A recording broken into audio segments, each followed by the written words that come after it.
Bienvenue dans Salarié Provisoire, le podcast qui te donne le cœur de devenir entrepreneur. Aujourd'hui, j'ai vu passer une vidéo, c'était la promotion d'une méthode magique pour gagner de l'argent rapidement.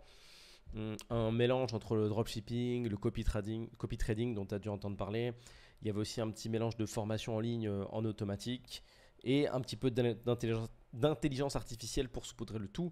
C'était incroyable. Donc j'ai décidé, contre toute attente, je sais que tu t'attends vraiment pas à ce que je te fasse un podcast de ce style-là, mais de t'expliquer en fait comment j'ai réussi depuis le début à flouer les gens et à en fait obtenir des résultats sans travailler, tu vois, sans travailler ou très peu, 20 minutes par jour, 30 minutes par jour, même pas vraiment léger, sans développer aucune connaissance, aucune, zéro, et en trouvant en fait tout simplement des produits qui se vendaient. hein. Pareil pour les formations en ligne que j'ai pu proposer, tout en automatique, tout en facile et en développant rien quoi. C'est vraiment quelque chose que moi je recommande. Et si tu ne l'as pas encore compris, puisque là ça fait 1 minute 16 que je te dis n'importe quoi, c'est bien triste. Si tu espères que je te révèle une méthode pour tout faire automatiquement et qui va te permettre de te rendre riche et d'aller sur des bords de piscine pour faire des stories sur Insta. Non, il n'y a pas de solution. Je suis désolé, mais ça m'a fait plaisir quand même de faire un petit podcast comme ça pour te parler de ce genre de méthode. C'est toujours un plaisir. Et ce qui me choque, c'est que c'est toujours un plaisir. Enfin, c'est pas que c'est toujours un plaisir, mais c'est toujours fou de voir à quel point ça intéresse les gens ce genre de sujet. Tout ce qui est facile, facilité, accessibilité, très simple, sans effort, sans travail, sans connaissance, sans expertise, sans tout un tas de trucs. Et quand je regarde les stats de mon podcast, ce qui intéresse beaucoup les gens, c'est quand il y a des sommes des titres avec de l'argent dedans. 2 000 € remboursés, virement, tout ça, ça trigger. Chose que je comprends. C'est intéressant. C'est croustillant. Mais ça fait un petit peu mal au cœur quand même de voir que, comme d'habitude, et je pense que ça changera jamais, la connaissance sera toujours en retard par rapport au sensationnel. On préférera toujours cliquer sur une vidéo où il y a marqué incroyable, waouh, c'est à n'y rien comprendre, que cliquer sur une vidéo avec marqué apprends à faire un truc. Je peux pas en vouloir aux gens, c'est normal, le sensationnel c'est sympa, mais ça c'est un peu triste, c'est quand même un petit peu triste, ok. Il y a une phrase que tu dois retenir qui est importante, c'est que il y a des coups cachés à tous les business faciles, tous. Ok, je t'en avais déjà parlé dans d'autres épisodes. Si tu vends ton corps, business facile, coût caché, ta dignité. Que ça soit sur OnlyFans, que ça soit avec de la prostitution directe. Si tu floues les gens avec une méthode axée sur le dropshipping, puisque je répète que le dropshipping n'est pas une arnaque, mais une façon de faire qui peut être tout à fait propre, le coût caché, c'est le bordel que tu dois gérer derrière et le niveau de négativité que tu vas atteindre avec les gens qui sont mécontents. Il faudrait que tu fasses la paix avec toi-même et être OK avec le fait de vivre avec de l'argent que tu as potentiellement gagné d'une manière peu recommandée. C'est toi et ta façon de faire. Il y a des gens qui sont totalement OK avec ça, moi pas du tout. Je peux pas faire ça. Voler des gens, user de méthodes, abuser de gens, je trouve que c'est pas bon. Je crois pas mal au karma. Et je suis pas fan. J'ai pas envie subitement d'attirer les pare-chocs de voitures dans la rue et que, on sait pas pourquoi, les gens aient envie automatiquement de me rentrer dedans. Et que même eux, ils comprennent pas. Mais je sais pas, j'étais en train de conduire et ma voiture est automatiquement elle a tourné dans ta gueule. Je sais pas. Peut-être que t'as fait des sites bizarres ou peut-être t'as volé des gens ou je sais pas. Après, tu fais ce que tu veux. Tu peux être libre de croire au karma ou pas. Pour ma part, je trouve ça très très important. Donc, trouver des clients sans travailler, le titre de ce podcast. Non, on ne veut pas ça, on ne veut pas. Et j'espère qu'à terme, en écoutant des épisodes et en passant encore du temps ensemble, j'espère que tu vas le comprendre. On ne peut pas trouver des clients sans travailler. Peut-être que plus tard, je referai même un autre épisode encore avec un autre titre comme ça, ultra aguicheur, voir s'il y a encore des gens qui cliquent et qui y croient. On ne peut pas. Développe une expertise, fais quelque chose et tu connaîtras le plaisir de l'inverse. Trouver des clients en travaillant. qu'est-ce que c'est agréable quand tu as développé une compétence pendant des années, que tu la mets en avant, que ça intéresse les gens, qui viennent à toi, que tu changes leur quotidien, leur business, leur vie, que tu leur permets d'atteindre leurs objectifs parce que tu apportes une vraie plus-value. Oh là là, c'est tellement plus agréable que cette espèce de rêve commun un peu crado de gagner de l'argent vite. Ce qui est vite acquis est vite perdu.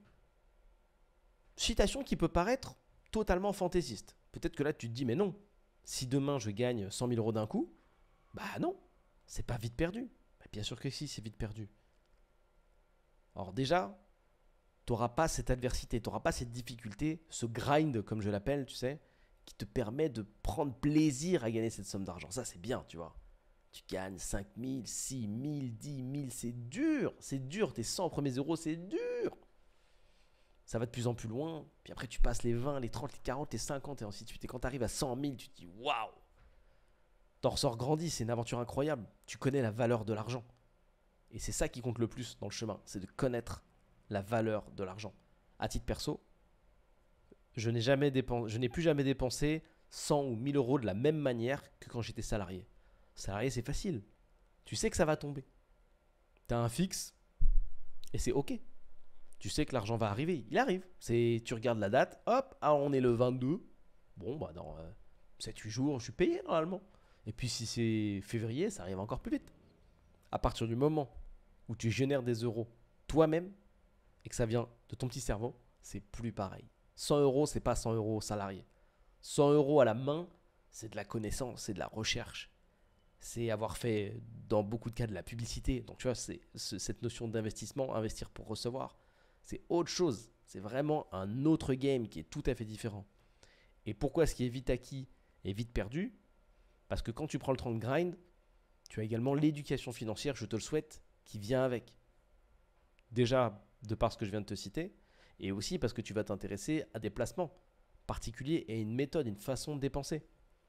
Les gens qui gagnent trop vite leur argent, donc c'est toujours les mêmes, hein. Soit c'est des gens qui jouent à des jeux de hasard, soit c'est des gens qui vont monter des arnaques un petit peu chelous, soit c'est des gens qui vont créer des business incroyables, ça arrive aussi, c'est plus rare mais ça arrive. Reparlons juste des deux premiers cas, les gens qui montent des business un peu chelous et les gens qui vont gagner au jeu de hasard. Ils sortent d'une vie de précarité, bien souvent. Hein, tu vois rarement des CSP+, au tabac, en train de gratter des euros millions, tu vois. En général, tu vois, c'est pas cette typologie de personnes qui jouent. Et, euh, et quand ils sont sortis de là d'un coup, ils ont le niveau de gestion financière de quelqu'un qui va gagner entre 1000 et 2000 euros. C'est un exemple, bien sûr. Ça peut être moins, ça peut être un peu plus. Mais si tu ne sais pas gérer 4 chiffres, ça va être chaud de gérer 2 millions. Donc, du coup, bah, tu vis. Et c'est pour ça que j'ai fait tout un épisode sur l'environnement, la façon de faire. Tu vis comme quelqu'un qui gagne 4 chiffres, du coup. Et c'est pas la même chose que quand on gagne 5 ou quand on gagne 6 ou quand on gère 7. Tu vois, c'est pas le même game. C'est pas la même réflexion, c'est pas la même façon de voir. Donc, comme j'ai pu te l'expliquer à de multiples reprises, dépenser dans ce monde-là, le monde de la distraction, le monde de l'accessibilité et le monde du fun, dépenser 100 000 euros, 200 000 euros, 300 000 euros, ça se fait dans la journée, facile. Et ça se fait encore plus quand tu es à l'étranger. Déjà qu'en France, c'est possible, mais ailleurs, c'est encore plus possible. Acheter des voitures, acheter des montres, c'est rien en fait. C'est rien. Et le truc, c'est que tu peux passer de cette vie que tu estimes précaire, de cette situation que tu estimes précaire, à cette situation que l'on peut qualifier de nouveau riche, et acheter n'importe quoi. C'est-à-dire que si tu changes vite de situation, la première chose que tu as envie de faire, c'est de kiffer. Et je comprends, et c'est normal. Le plaisir avant tout. Mais non, pas le plaisir avant tout. Et tu vas te mettre à acheter plein de trucs qui servent à rien. Encore et encore, tu vas même pas sentir. Tu vas faire monter, augmenter ton train de vie. Et ce qui est très drôle, c'est que ça, c'est quelque chose que je dis depuis très longtemps. C'est que j'ai beaucoup parlé des influenceurs. En disant, ouais, vous allez voir un jour, ça va repartir en arrière. Parce que eux aussi, ils dérogent pas à la règle ultime qui a des coûts cachés au business facile. Quand tu es influenceur. Bon, déjà, le projet d'influencer, il est incroyable. Mais elle est où la compétence? Elle est nulle part.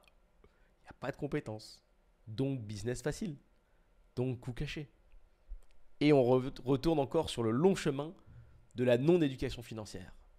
Et là, c'est pareil. Les mecs qui faisaient 100 000 par mois, 200 000 par mois, tu peux les regarder de l'extérieur en disant ah, ils sont max. Plus jamais ils seront pauvres. C'est impossible. Impossible. Le mec qui vendait des pronostics, tout ça sur Internet. Il a commencé 5 000 par mois, 10 000 par mois, à scammer les gens, à vendre des merdes, à modifier les résultats des pronostics pour attirer de plus en plus de personnes. Tu vois, rester toujours dans ce fond de casserole de allez, je vends un produit dégueulasse pour des gens qui ont un mental dégueulasse, qui ont rien envie d'apprendre, qui veulent accéder à l'argent rapide. Tu vois, tu restes dans cet écosystème de caca et tu vends des produits pas ouf. Tu vois, dans un écosystème pas ouf, avec des résultats pas ouf, et t'emploies des méthodes pas ouf qui donnent des résultats ouf pour le coup, parce qu'il a réussi à les fédérer. Lui et d'autres, je ne vais pas citer de nom, mais il y en a plein. Donc tu vends tes pronostics ou autres conseils divers et variés sur du copy trading ou sur ce que tu veux, peu importe. Tu montes.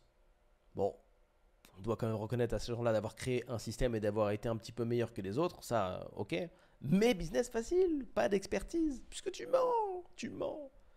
mens, faux pronostic. Personne ne gagne sa vie avec ça, avec des paris sportifs. C'est le concept, c'est du hasard. Personne entre. C'est qui? Cite-moi un entrepreneur hasard. Il est connu, le gars. C'est Nicolas Durand, il est connu. Entrepreneur, je m'appelle Nicolas, je suis entrepreneur hasard depuis 5 ans. Voilà. Moi, mon dada, c'est le hasard. Bon, je suis très bon au hasard. Hop, hop, hop, un coup sur deux, je gagne, je perds, je gagne, je perds. Entrepreneur hasard. C'est un non-sens, ça n'existe pas. Donc, tu es là dans ta petite vie d'entrepreneur hasard, tu essaies de te mentir à toi-même, tu fédères les gens, bravo. Tu leur vends du rêve, tu leur mens. Technique bizarre. Tu fais des locations dans d'autres pays, de voitures, pour faire semblant d'être riche. Tu fais des locations de grandes maisons, pour faire semblant d'être riche. Chambre d'hôtel. Puis tu rencontres du monde, parce que comme tu te mens à toi-même, bah, tu fréquentes des endroits qui ne te correspondent pas non plus. Et tu vas rencontrer des gens qui ont un style de vie, un niveau de vie que tu n'as pas, mais que tu aimerais avoir. Donc tu singes, tu recopies, tu vois. Tu prends les verres à 25 € comme eux, tu vois. Tu payes des cocktails à 25 balles. Tu payes des entrées avec des crevettes à 45 € alors qu'il n'y en a que deux. Et tu fais semblant. Tout ça avec l'argent des gens. Facilement acquis, parce qu'encore une fois, business facile. T'avances, tranquille, tu dors, t'es heureux, dans des draps en soie. Et c'est super. Puis tu te mets à faire n'importe d'ailleurs, des snaps, des photos, des réels, ce que tu veux. Tu postes ta vie quoi sur les réseaux sociaux. Et puis dans ce monde où les gens aiment l'argent rapide, ils voient ce que tu fais. Et tu les fais rêver. Ils se lèvent le matin et avant d'aller au taf, ils scrollent. Ils regardent ce que tu fais. Oh putain. T'as vu où il était hier soir dans un yacht. T'as vu, il a vu un tel. Oui, il a vu un tel. Un tel qui lui a développé une compétence. Tu vois, un chanteur, un artiste, un vrai entrepreneur. T'es à côté de ce gars-là. Tu dis, ah ouais, putain, je suis. Toi, t'es là depuis 3 mois en fait. C'est ça le truc. Donc tu te mens à toi-même. T'es dans un cercle vicieux. Tu tends un piège aux gens. Piège dans lequel tu tombes toi aussi. Et là, ça commence à être intéressant, parce que tu te mens à toi-même. Et dans ce mood pas ouf, parfois t'es en couple, parfois t'es pas en couple, mais si t'es en couple, c'est là que ça devient marrant. Parce que la personne qui est avec toi, soit elle te suit dans ce game un peu sneaky, auquel cas il faudra être sincère avec elle au bout d'un moment, puisque quand t'es avec ta femme, il faut bien que tu lui donnes l'information. Elle va te poser la question, comment tu gagnes ta vie, comment tu fais, explique-moi, elle va s'intéresser, elle veut être fière de toi, c'est normal. Tu vas donner du détail. Comment tu fais, pourquoi, quels sont les détails, quel est le montant, mais comment? Pourquoi ils te choisissent toi? Pourquoi pas un autre? Quelle est la différence? Il y a des questions qui se posent. Il y a des interrogations. Et tu mens aussi. Tu vas lui mentir. Tu vas lui mentir ou la mettre dans le game. Si elle est de mauvaise foi comme toi, entre gens de mauvaise foi, vous allez pouvoir avancer. C'est bien. C'est top. Donc on est sur un business pas ouf, où tu mens aux autres, à toi aussi, à ta femme aussi. Peut-être qu'elle est de mauvaise foi, donc vous mentez à deux. Dans un écosystème un peu bizarre où tu fais semblant, toi aussi t'es pris en otage par la version que t'as livrée. Tu sens comment ça sent le caca? Petit à petit, on continue. Tu continues à vivre tranquillement. Et puis ton business continue à tourner. Et ça monte et ça monte. Et tu commences à nous dire, moi je fais 50, 100K par mois, bam, roi du pétrole. Bon, tu déménages dans d'autres pays, dans des contrées lointaines, hein. N'importe où d'ailleurs, peu importe le pays, c'est super. Mais tu vas choisir si possible un pays qui va t'amener un train de vie visuel, je dis bien visuel, qui correspond au rêve de ton audience. Et pour ton audience, la richesse, c'est piscine, villa, Lamborghini ou autre voiture de luxe. C'est ça le rêve. Et soleil idéalement. Donc tu trouves un pays où il y a tout ça. C'est bizarre d'aller en Islande où il fait froid. Non, non, non. Prends un truc où il fait chaud. Parce que c'est ce que les gens rêvent, tu vois. Parce que pour le quotidien des gens, il fait chaud en été. Donc là, prends un truc où toi, t'as chaud tout le temps.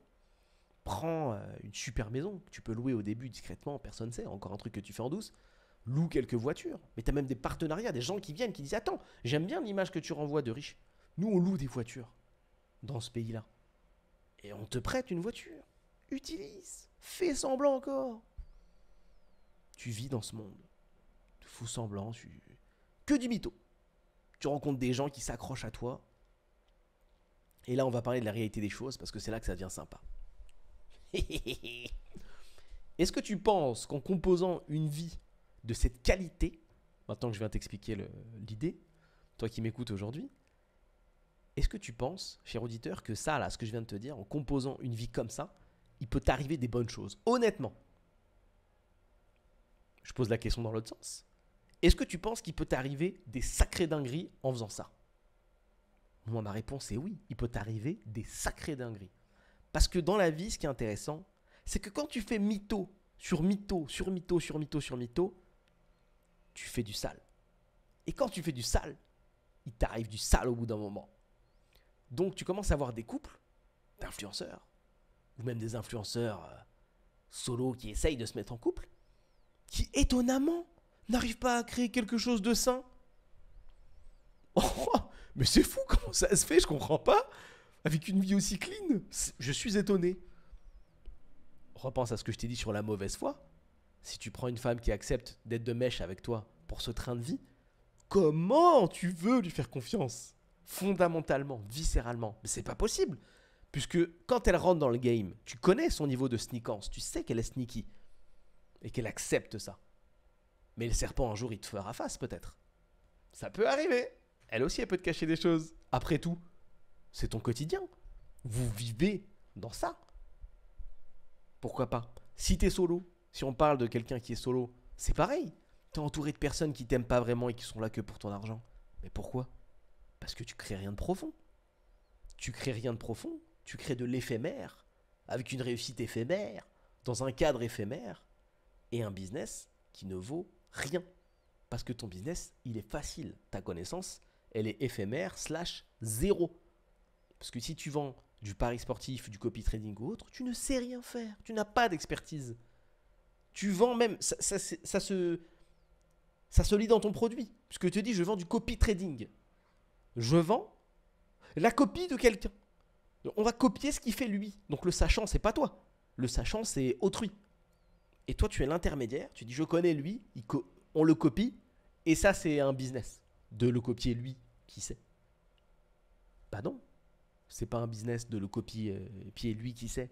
Deviens bon en trading, deviens solide, développe des vraies choses, développe des vrais robots, développe une vraie expertise, intéresse-toi. Creuse. Creuse. Mais bon, en face de toi, tu as une audience qui t'écoute, qui est souvent jeune, qui cognitivement, et c'est super triste, je dirais même conativement, on va plutôt utiliser celui-là, c'est-à-dire volontairement, psychologiquement et volontairement, ne veut pas creuser, donc qui est OK pour accéder à des solutions faciles. Pareil, tout est cohérent. Le réseau social, les réseaux sociaux que ton audience utilise et que tu utilises pour trouver ton audience, force tous ces petits cerveaux à arrêter de réfléchir. Puisqu'ils se shootent à la dopamine petit à petit, un peu tous les jours, au réveil le matin, aux toilettes. J'ai vu la dernière fois face à face au restaurant, j'ai halluciné. Un couple face à face, TikTok. Ça c'est bien ça. Ça c'est moins bien. Ah ça c'est bien. Toi, ah non ça me fait chier ce que tu me dis. Attends, t'as vu ça? Non, t'intéresse pas, on n'a pas le même pour toi, pardon. Ah les plats, les plats arrivent. Et voilà. Ah merde, on doit manger. Ah mais si je mange TikTok. Comment je peux manger et en même je vais manger et en même temps je peux pas scroll. Je dois attendre alors. Ah c'est long, hein. Faut attendre au moins 3 secondes que la vidéo. C'est compliqué. Je reprends mon explication.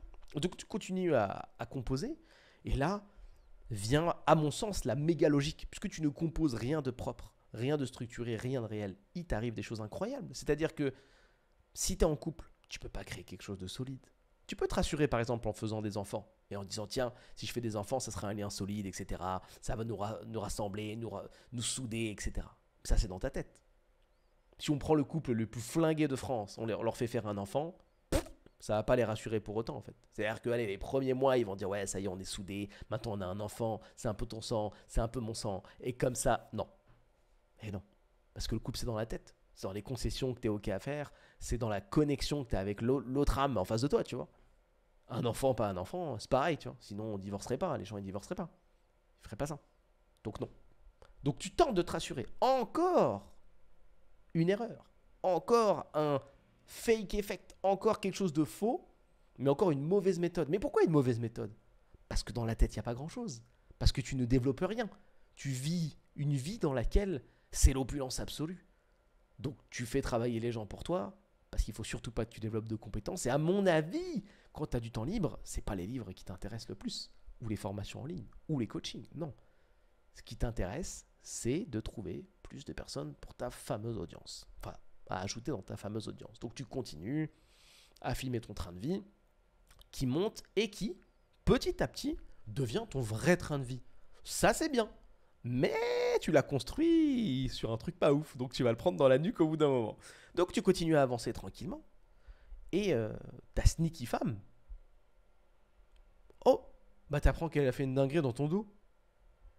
C'est fou, on l'avait pas vu venir ça. C'est étonnant. Tu mets quelqu'un dans un écosystème aussi dégueulasse, c'est étonnant qu'il te fasse une dinguerie. C'est fou. Et hop, toi aussi tu fais des dingueries. On savait pas. Et puis comme t'es très connu, ben ça peut se savoir tout ça. Parce que si t'es influenceur, encore une fois, je ne pointe personne, le schéma que je te donne là, il peut correspondre à n'importe quel influenceur. Mais moi, je ne les connais même pas. Je ne connais pas les noms, mais le schéma pour moi est d'une telle évidence qu'il fallait que je t'en parle. On reprend ce schéma que je vais appeler le schéma méta. Tu vois, il est aussi logique qu'un 4-4-2 au foot, même si j'aime pas le foot. C'est logique, tu vois. Tu appuies sur ton écran de PC, il s'allume.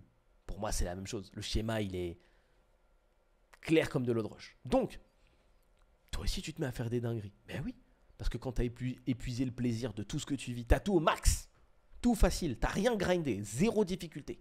On t'a donné les meilleurs mets, la meilleure bouffe, les meilleures sorties, les meilleurs moments. Tu veux aussi les meilleures meufs. Mais t'es en couple. Oh, faut être fidèle alors. Ah, c'est chiant ça. T'as de l'argent aussi. Mais tu peux pas payer ta femme pour être infidèle. Bon, il va falloir être infidèle gratos alors. Donc t'y vas, tu vois. Il y a moyen. Puis surtout, il y a plein de meufs incroyables qui vont venir te voir. Parce qu'elles aussi, elles rêvent de vivre dans ton écosystème de fake. Elles ont envie de se rapprocher de toi, tu vois. Elles ont envie, quoi, de vivre cette vie-là. Puisque tu l'affiches. Et que c'est ton train de vie de base. Ça intéresse beaucoup. Donc elles se rapprochent de toi. Puis elles trouvent les moyens. On est des hommes, il y a toujours des failles. Surtout toi. Puisque tu n'as aucune structure interne. Donc c'est encore pire. Il n'y a même pas besoin de te travailler. Tu comprends rien, toi, de toute façon. Tu es là, tu réponds aux messages. Tu captes pas. Mais bon, bref. Donc tu t'y vas, quoi. Et puis ça se sait. Puis comme tu es connu, ça se sait de tous. Et toute cette audience qui t'aimait pour ce que tu as apporté, elle te rentre dedans. Pour ce que tu viens de faire. Puisque si tu t'es affiché en couple, peut-être qu'on s'est attaché à toi, mais peut-être qu'on s'est aussi attaché à ta femme ou à la personne qui t'accompagne. Et tu lui as fait une dinguerie. Donc en général, les femmes qui vont voir ça vont pas être contentes, elles vont te rentrer dedans. Il y a même des gens qui vont te rentrer dedans, des hommes qui vont te rentrer dedans. Tout le monde va te rentrer dedans dans tous les sens. Et puis après, c'est ta femme qui le fait, donc c'est la même chose, inversion, etc. Et on va dire, et tes enfants, et tes machins, si tu en as bien sûr. Bon, tu te fais éclater. Et c'est là qu'on en est. En ce moment, c'est là qu'on en est. C'est-à-dire qu'on entend une vague de personnes qui sont en train de se faire atomiser, qui parlent d'argent, qui parlent de faillite, qui parlent de galère, alors que, il n'y a pas si longtemps, c'était des gens qui arrivaient à générer 6 chiffres par mois. Comment se fait-ce? Se fait-ce comme tout ce que je viens de t'expliquer. Tout simplement. Parce que c'est normal. Tu ne peux pas avoir un business facile qui ne demande aucun skill, aucun effort, aucun travail spécifique et derrière avancer. Bien sûr, il y a des exceptions. Tu peux m'en citer plein et il y en a plein et c'est normal. On appelle ça les exceptions qui confirment les règles. Certes, mais n'essaie pas de copier ce modèle. Vraiment. Essaye de développer quelque chose de correct. comme d'habitude, et je le dis souvent, quand tu dois faire quelque chose, ne copie pas les exceptions. Ne fais pas du foot en disant je vais être Mbappé. C'est une exception.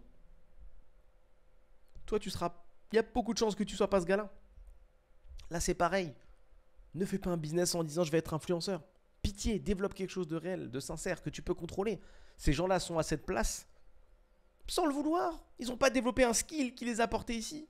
Ils n'ont pas bossé, cherché des opportunités, grindé. Ils n'ont pas été dans la torpeur qui les a amenés à un premier plan, sur un second plan, puis un troisième plan, qui les a amenés au devant de la scène petit à petit. Des mecs qui sont battus. C'est pas ça. C'est pas ça. Ils ont été propulsés pour la plupart. Et ils se sont retrouvés là dans cette configuration sans rien. Sans éducation, sans envie d'aller plus loin.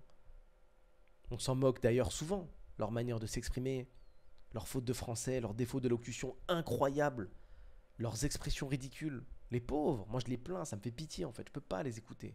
Je peux pas, quand je les entends parler.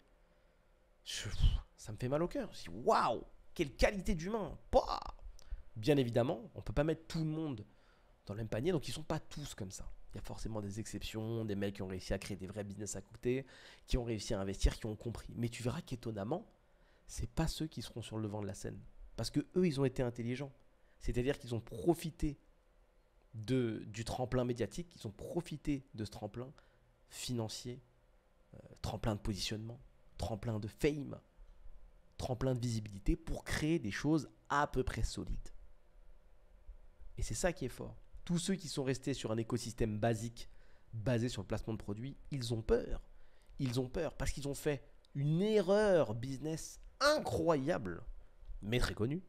C'est de laisser reposer l'intégralité de son business, soit sur un seul client, soit sur un seul canal d'acquisition. Deux choses, pour le coup, que tu ne maîtrises pas. Si aujourd'hui ton business repose sur un client et tu te dis, ce mec me paye beaucoup, donc c'est cool, je vis sereinement. Si demain ça s'arrête, n'importe quelle raison, il tombe malade, il meurt, il change de prestat, il fait pas beau, il a trouvé moins cher, tu l'as saoulé, vous vous embrouillez, de multiples raisons, ça s'arrête, ta boîte s'arrête. Et ça, c'est pas bon. Tu dois absolument avoir une acquisition client dans ton entreprise. Tu ne peux pas travailler avec une seule boîte sous prétexte qu'elle paye bien. Ça peut s'arrêter du jour au lendemain que tu aies fait 50 000 de C avec eux, 100 000, 200 000, autant que tu veux, et plusieurs clients. Parce que si tu fais par exemple 200 000, 300 000 avec une seule personne, grand bien te fasse et c'est super, c'est bien pour toi.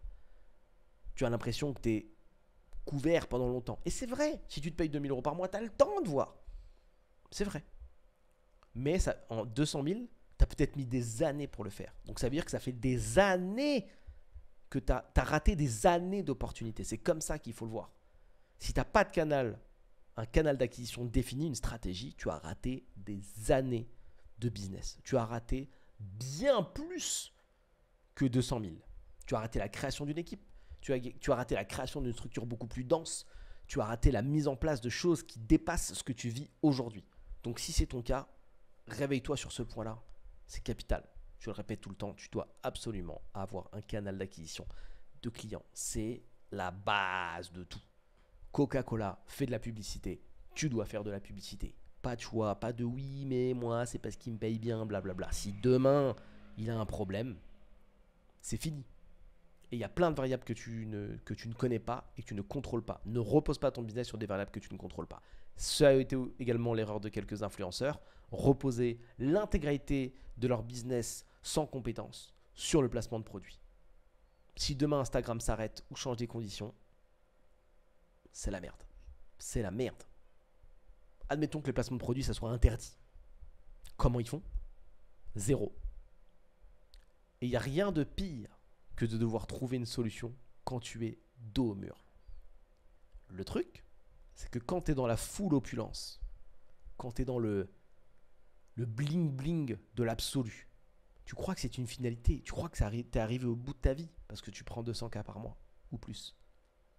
Mais ton train de vie, il a bougé. Donc, tu prends 300 par mois, puis 200, puis 100 parce que les placements de produits fonctionnent moins bien ou sont de plus en plus interdits. Mais ton train de vie, c'est le même. Ou pire, il augmente.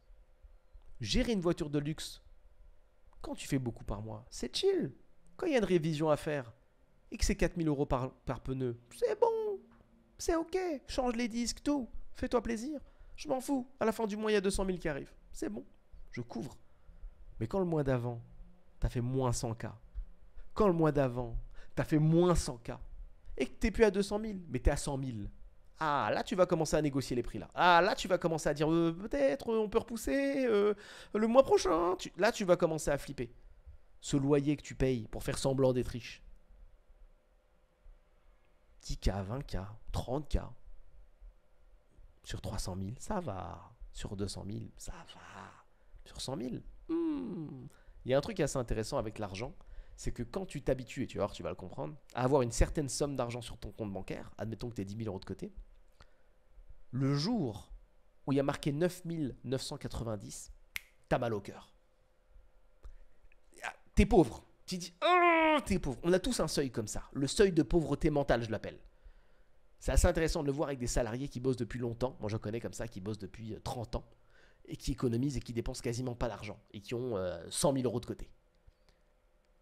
Le 100 000, dans leur tête, c'est zéro. Il n'y a pas. Ils commencent à compter l'argent après 100 000. 100 000, 1 000 €. Enfin, 100 000 € plus 1 000 €. 120 000 € du coup. Là, ça va. Ça, ils ont 1 000 € de côté. Dès que ça descend en dessous, ils sont en PLS. Si un jour, il y a marqué 90 000, c'est inconcevable. Inconcevable. Parce que tu as l'habitude de voir ce chiffre. C'est ton train de vie, c'est ta manière de faire. Et bien, avec un influx, et quelqu'un qui gagne beaucoup d'argent, c'est la même chose. Je vais te donner une anecdote de quand j'ai commencé le business. Un délire. Je fais mes premières ventes en automatique. Produit e-commerce, trop cool. 150 € qui tombent, par-ci, par-là, tous les 2 jours. Je prends l'habitude, mon téléphone, hop, première fois tu le vois, c'est super. Le jour d'après, tu le vois, c'est super. Une semaine plus tard, tu le vois, c'est super. T'as l'habitude. Ton habitude, c'est de voir 3-4 mails par semaine avec marqué 150 € viennent de tomber. C'est ton nouveau quotidien. Si la semaine 6 semaines plus tard, il n'y a pas de mail, mais tu pètes un câble. Moi, j'étais comme un fou. Je dis, mais où sont les gens? Mais pourquoi? Mais qu'est-ce qui se passe? Est-ce que c'est la faillite? Qu'en est-il? Quid de ma routine à 150 € tous les 2 jours? Que se passe-t-il? Que se passe-t-il? Et ça te met dans un état de panique et dans un état d'inconfort qui est incroyable. Et je pense que ça, tous les gens qui ont déjà fait du business, que ce soit sur Internet ou en physique, connaissent ça. Mais surtout sur Internet, parce que tu as une petite notion de paiement automatique. C'est très, très, très, très bizarre. Tu t'habitues comme ça à un chiffre, le truc n'est plus dispo et tu te dis waouh, oh là là, je suis en train de faire faillite, là, c'est chaud. Donc maintenant, reprenons mon exemple du début. Imagine sur 200 000, tu fais moins 100K. C'est compliqué. Donc pour prendre un exemple un peu récent, les fameux placements de produits, ça y est. À force, les gens, du coup par la force des choses, ont été éduqués. Ils ont compris que les placements de produits sur Instagram correspondaient souvent à du dropshipping, etc. Ils ont compris que sur AliExpress, on pouvait trouver les mêmes produits, pas cher, blablabla. Donc, ils ont compris. L'impact a été enregistré. Ça y est, on a capté. Donc, du coup, qu'est-ce qui se passe? Ça fait drastiquement, alors contre toute attente, parce qu'en général, la masse n'apprend pas beaucoup, puisque justement, elle ne communique pas. Mais on est sur les réseaux sociaux, donc ça communique très vite. Donc, du coup, l'intérêt des placements de produits descend, donc la rémunération qui correspond au placement de produits descend également. J'ai vécu dans un monde où je n'avais aucune idée de ce qu'était un placement de produit. J'ai vécu pendant très longtemps, je ne savais pas ce que c'était. Le premier truc que j'ai acheté en placement de produits sans faire exprès, c'était des Reebok. Je les avais vus porter par Orelsan et j'avais dit « Oh, c'est trop beau et tout » et j'avais pris le truc. Mais dans ma tête, je ne m'étais pas du tout rendu compte que j'avais fait un lien, parce que c'était une pub dans une salle de cinéma, je ne m'étais pas du tout rendu compte qu'en fait, j'avais linké mon amour pour Orelsan et le fait que je kiffe son travail et les chaussures. Et j'avais trouvé le modèle un peu sympa et je l'ai acheté. Mais c'était un placement rémunéré en fait. Mais j'étais à 100 milieux de savoir que ça existait ça. Mais inconnu total. Inconnu total. Il y a un monde où ça existait. C'est marrant de se le dire maintenant que c'est devenu super commun. Donc, on est à un moment où les placements de produits se cassent vraiment la gueule. Les gens sont un petit peu plus éduqués, les gens ont l'information, les gens n'ont plus envie de suivre ces trucs-là. Ça marchera toujours parce qu'encore une fois, tu connais, il y a quand même une grosse partie qui ne veut pas apprendre, qui va continuer à dépenser, mais quand même, il y a eu une belle chute que j'ai pu voir. J'ai vu du 40, 50%, voire 60%. En tout cas, des choses que tu n'as pas envie de voir dans ton bilan comptable.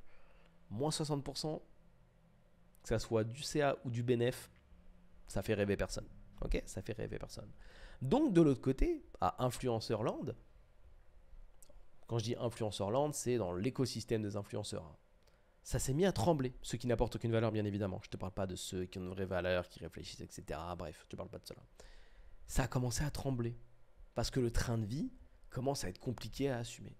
Donc c'est là que, encore une fois, l'exposition te revient dans la tête et que la fameuse règle du coût caché te revient dans la nuque.